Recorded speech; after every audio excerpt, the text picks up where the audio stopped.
മദ്യനയത്തിന്റെ കാര്യത്തിൽ അഴിമതിയിൽ ഏർപ്പെട്ടതുകൊണ്ടാകാം മന്ത്രിമാർ ഇങ്ങനെ പച്ചക്കള്ളം പറയുന്നത്.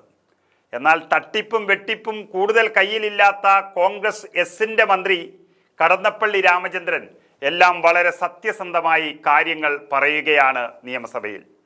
പാലക്കാട്ടെ എലപ്പുള്ളിയിൽ മദ്യനിർമ്മാണ പ്ലാന്റ് ആരംഭിക്കാൻ ഒയാസിസ് എന്ന കമ്പനിക്ക് 9 ആധാരങ്ങൾ പ്രകാരം 29.92 ഏക്കർ ഭൂമി രജിസ്റ്റർ ചെയ്തു നൽകിയെന്നാണ് മന്ത്രി രാമചന്ദ്രൻ കടന്നപ്പള്ളി ഇന്ന് സഭയിൽ വെളിപ്പെടുത്തിയത്. രജിസ്ട്രേഷൻ നിയമപ്രകാരം ആധാരങ്ങൾ രജിസ്റ്റർ ചെയ്ത് നൽകിയതിൽ അപാകതയില്ലെന്നും മന്ത്രി നിയമസഭയെ അറിയിച്ചിരിക്കുന്നു. ഇന്നും ഇന്നലെയും ഒന്നുമല്ല ഇത്. 2022 May 26, May 27, June 16, July 5, November 7, അതുപോലെ 2024 ജൂലൈ 31 എന്നീ തീയതികളിലാണ് ഈ രജിസ്ട്രേഷനുകളെല്ലാം നടത്തിയത്. അതും രഹസ്യമായിട്ട് എന്നോർക്കണം.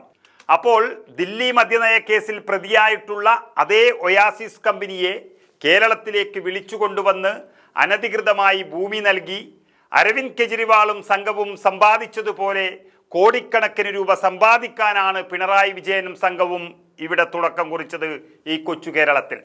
അതായത് കമ്പനികൾക്ക് നിയമാനുസരണം കൈവശം വയ്ക്കാവുന്ന ഭൂമിയുടെ പരിധി എന്ന് പറയുന്നത് 15 ഏക്കർ മാത്രമാണെന്നിരിക്കെ ഒയാസിസ് കമ്പനിക്ക് 24.5 ഏക്കർ രജിസ്റ്റർ ചെയ്തു നൽകിയത് നിയമനാനുസൃതമല്ല എന്നാണ് കോൺഗ്രസ് നേതൃത്വവും ഇപ്പോൾ കണ്ടെത്തിയിരിക്കുന്നത്. അവർ വെറുതെ ഇരിക്കില്ല, സമരം നടത്തും. അതുപോലെ കുറ്റക്കാർക്കെതിരെ നിയമ നടപടികളിലേക്കും നീങ്ങാൻ പോവുകയാണ്.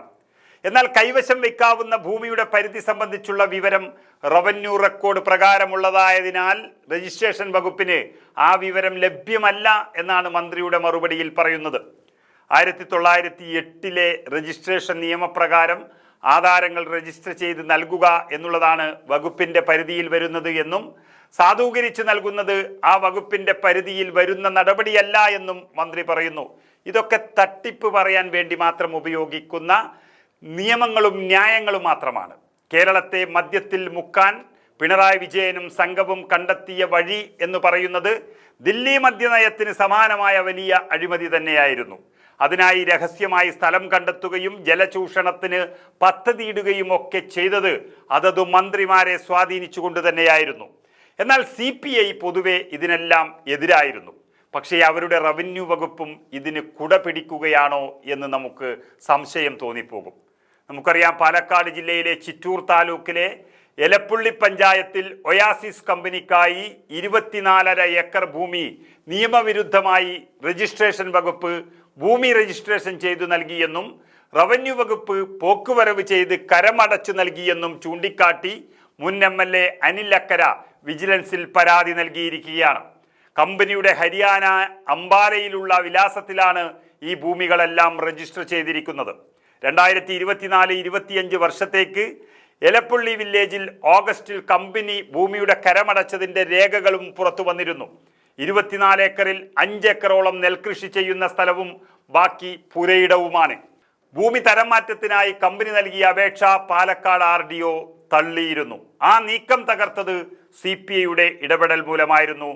RDOയെ ഉപയോഗിച്ച് അത്രയെങ്കിലും CPI ചെയ്തിരുന്നു മുഖ്യമന്ത്രിയുടെ ഈ നീക്കത്തിനെതിരെ. മുന്നണി ഇതോടുകൂടി 2 തട്ടിലാകുന്നതോടെ CPM, അതായത് മുഖ്യമന്ത്രിയും എക്സൈസ് മന്ത്രി രാജേഷുമെല്ലാം കുടുങ്ങുന്നതിൻ്റെ ലക്ഷണവും സൂചനയുമാണ് ഇപ്പോൾ പുറത്തു വരുന്നത്. അതാണ് മുന്നണിയിൽപ്പെട്ട കടന്നപ്പള്ളി രാമചന്ദ്രൻ മന്ത്രി എല്ലാം തുറന്നു പറഞ്ഞത്. ഒരു കാര്യമുറപ്പാണ്, കേരളത്തിൽ ഭരണം മാറിയാൽ ഈ മദ്യനയം മുഖ്യനെയും സംഘത്തെയും അകത്താക്കും എന്നുള്ളതിൽ സംശയമില്ല. അതിൻ്റെ തെളിവുകൾ ഇടതുപക്ഷം തന്നെ ഇപ്പോൾ പുറത്തു വിട്ടുകൊണ്ടിരിക്കുകയാണ്.